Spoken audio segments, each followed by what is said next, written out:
Hey guys, what's up? It's me, Thomas. Today we're back here with the kill count, and tonight, well, it's time for the Maniac, 1980. So yeah, 80s slasher film. I think this is the first, but who knows? Anywho, shall we get started? Be sure to like, subscribe for more. Hope you enjoy. Here we go.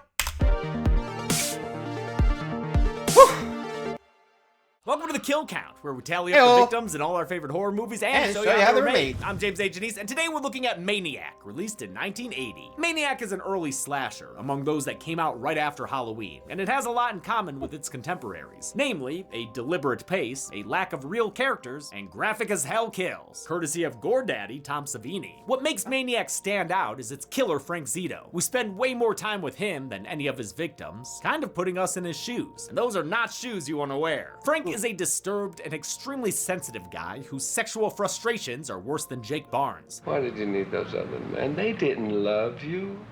I did. While that's not a unique trait among serial killers, real and fictional, Frank is hella compelling thanks to actor Joe Spinell, who also co-wrote the screenplay. Spinell was all over 70s cinema, working with Scorsese and acting in The Godfather, and its sequel. While he often played an unsavory guy, Frank Zito is less mobster and more messed up mommy issues. Spinell is guided here by director William Lustig, who would later make the Maniac cop movies and Uncle Sam. Remember that one? Really? Good stuff. Prior to Maniac, his only two credits were two hardcore pornos he directed under the alias Billy Bag. For his horror debut, Lustig wanted the film to feel unsafe and make viewers question the sanity of the people who made it. The end result was a little giallo and a lot of sex and violence, which he and Spinell considered the commercial ingredients of the film. Maniac's not only a slasher, it's a low-budget exploitation film. I had to laugh when I saw it was on 4K. This thing was shot on the cheapest 16mm stock available. I don't think it's gonna show up on Nicole's screen in the AMC ad. I mean, I still bought it, of course, but unless you want to do some kind of AI upscaling with this, which you shouldn't, there's no polishing any sheen into this. It's a complete grime fest shot guerrilla style in 1979 in New York City. So you know I'm gonna love this shit. Cheap horror movies have a unique way of showing us what a city really felt like in the past. They're out there with a camera and no permits. They ain't dressing any streets. This is what these places actually looked like. In the end, I appreciate the concept of Maniac more than I enjoy watching it. It suffers from a little slasher slog, with some sequences going on for way too long. But Frank Zito is a great character, the music is solid, the effects are fantastic, and it's got a Bond girl. That's good enough for me.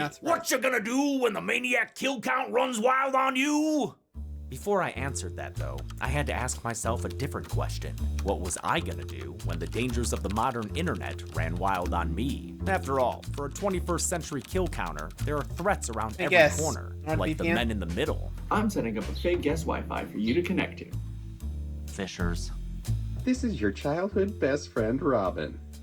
I'm not Robin. And of course, the dreaded malware, transmitted over email, downloads, and advertisements, lurking, waiting to strike when you're unprepared. But that's why a 21st century counter also has a modern solution. Today's sponsor, NordVPN. NordVPN protects you from malware and ads with its threat protection feature that's always on the lookout, whether your VPN is running or not. And you can take it up a notch with CyberSec, which you can turn on to avoid malware hosting websites and annoying ads. Plus, with the ability to connect to up to 10 devices, you can ensure you're protected at home and on the go. And when you use our link, you'll get a huge discount on a 2-year plan plus 4 additional bonus months at nordvpn.com/deadmeat. It's risk-free with Nord's 30-day money-back guarantee. Get it at nordvpn.com/deadmeat or click the link in the description below. My lead-in that I wrote got interrupted by the ad, but let's get to the kills. Yep, showtime. Let's go.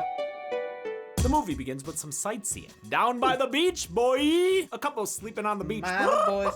But when the guy goes off for firewood, a killer comes POVing towards the lady. He grabs her neck and splits her throat open with a razor blade. Look at all that red blood. All while her man fetches sticks like a dumb dog. He comes back and gets told to heal by the killer via garroting, a word I've known since I was a kid, only because of horror movie kills. The things you learn with this life of mine. The killer is Frank Zito, a real title card. He lives amidst the creepiest doll collection this side of the Warrens. What else you amassing in your man cave, bud? A bunch of keys? Oh, that's cool. Oh, and a pirate from the Pirates of the Caribbean ride. You know, I hear there's a real skull in there. When Frank's not busy feeling on his titty scars, he's trawling the streets of New York, kind of like these sex workers. I need one more trick to make my rent. Frank comes across them and Purple Shorts hits him up, sounding like Frankenhooker. You wanna go out? He's looking for some action, so he goes with her into a motel where the clerk's wearing a V-neck undershirt.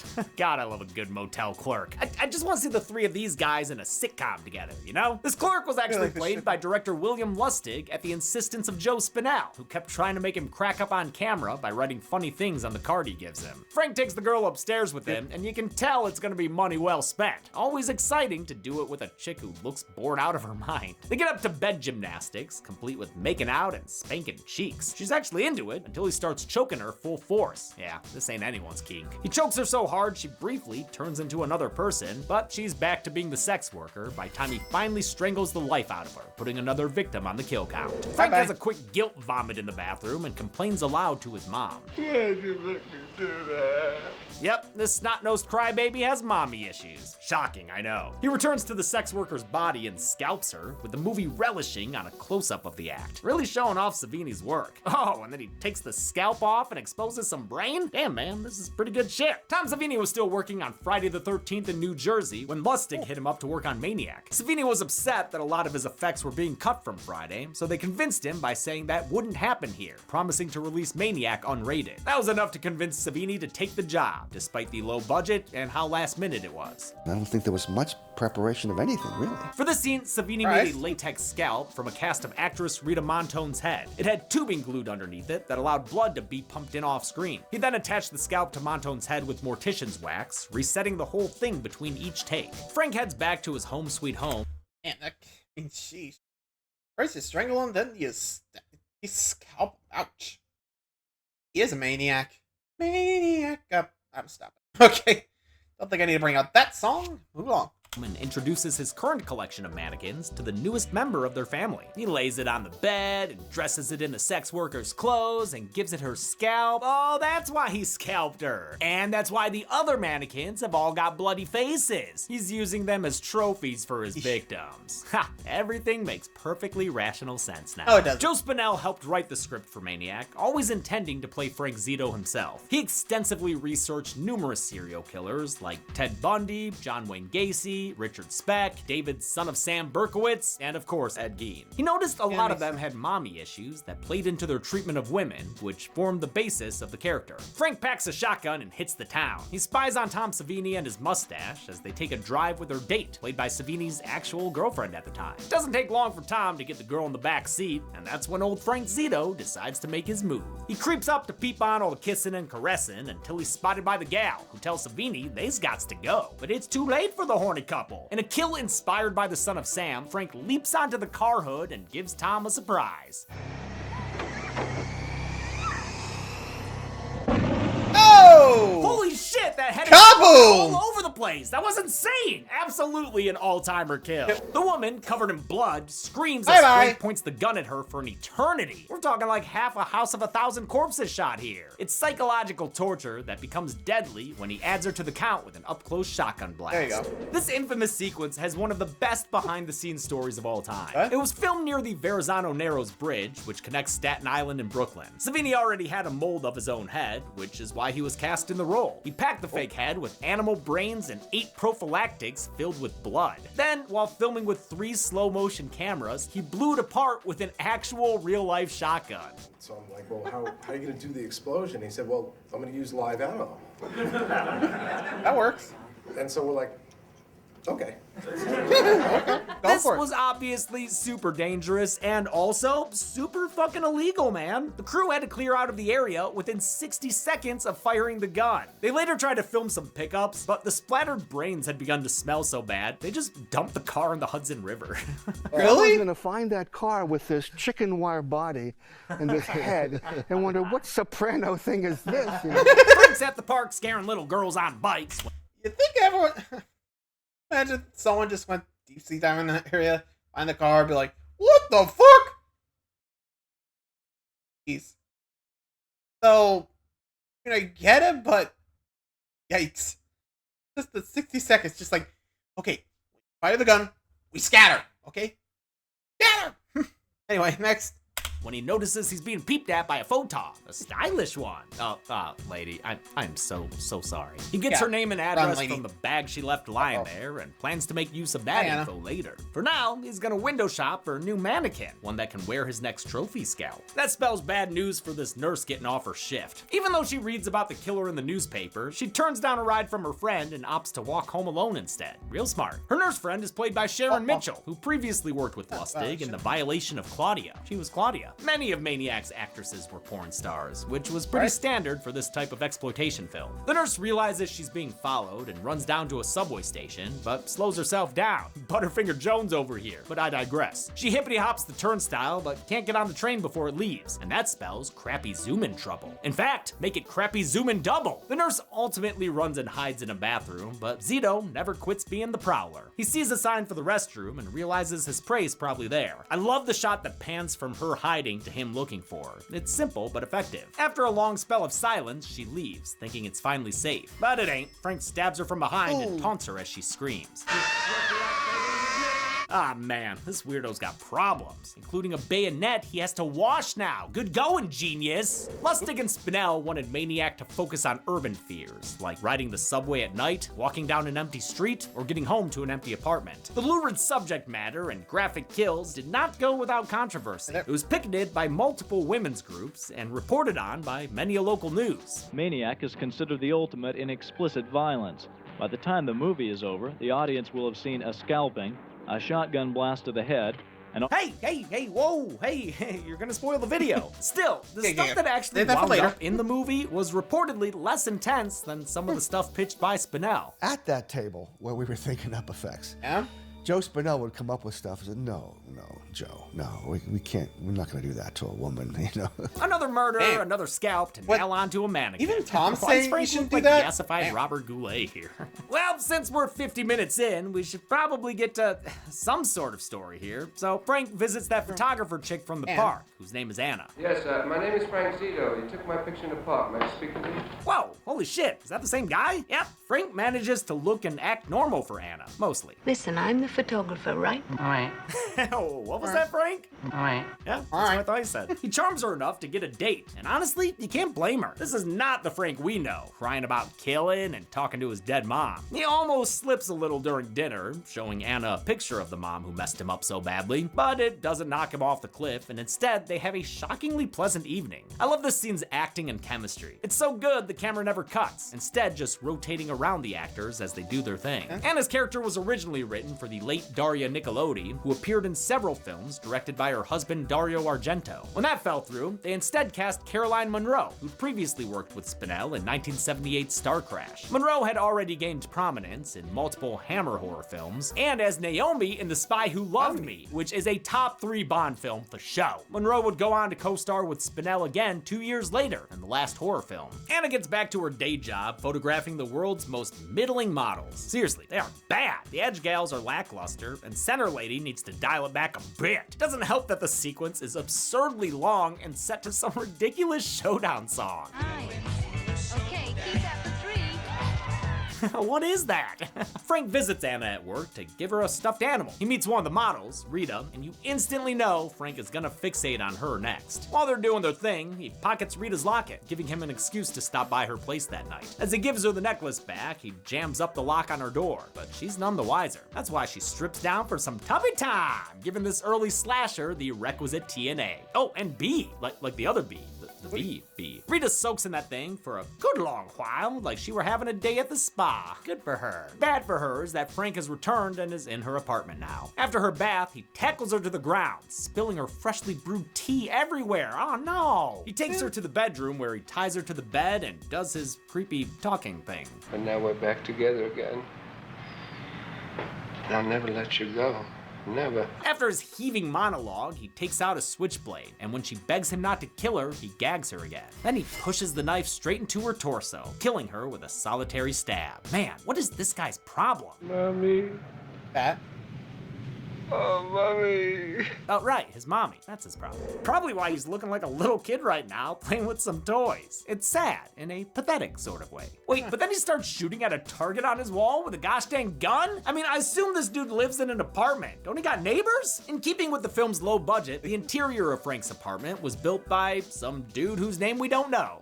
Seriously, Really? Spinell just met some random guy who convinced him to hire him as a production designer. According to Lustig, when they came to see the finished set, they realized the guy had built an actual apartment with immovable walls and running water. Spinell and the uncredited designer then sourced props, dolls, and mannequins to furnish the place, which is one of the most memorable parts of Maniac. Good job, unknown dude! Frank calls up Anna Actually from a curious if they still payphone hold and asks her on another date, but he says she's gotta be ready in 15 minutes. Pretty inconsiderate, Frank. You can't just expect her to drop everything and... I can be ready in 10. Okay, I'll see you. Okay, Damn, never he's mind. good. And he's off! Ah, man, the towers, too soon, movie. On the way to their date, Frank says he wants to stop by the cemetery and visit his mother's grave. He leaves a wreath by it, but they should maybe skip the prayer. The place is getting smokier than the Thriller video. Also, Frank's losing his cool. Read a new.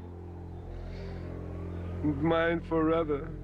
What you talking about? Yeah, I'm surprised it took this long, but I mean, once he was in front of his mother's grave, it's pretty predictable he'd snap. He chases Anna through the cemetery Run, in Anna, a run. bunch of good tracking shots, but loses her among the stone and fog. That allows her to get the jump on him with a shovel. Oh shit, Hi-ya! yeah, Anna, didn't know you had that Right in in the you. arm. She runs away from him, and Frank has a total breakdown, complete with disembodied voices. Mommy has to punish you.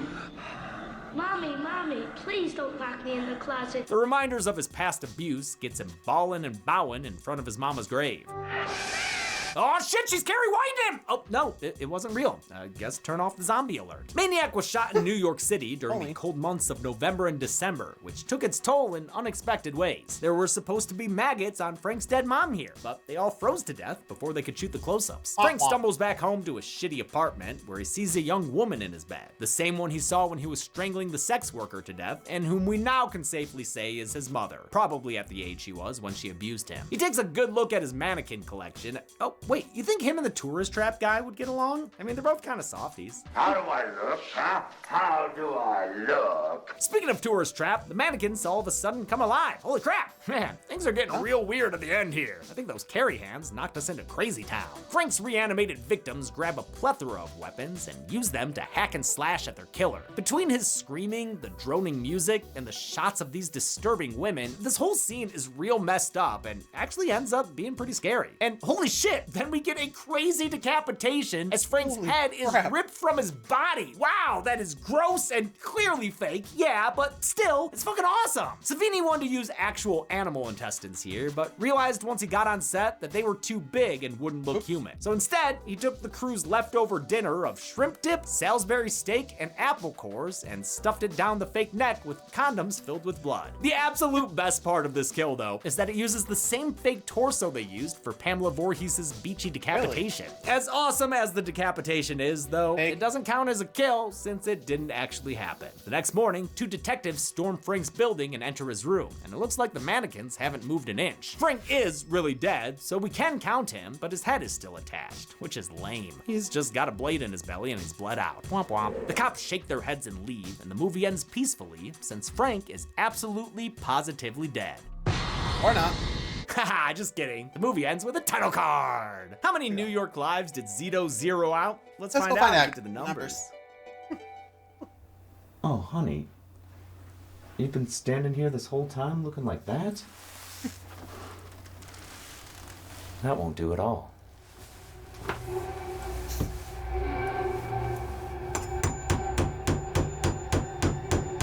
Got your fingers.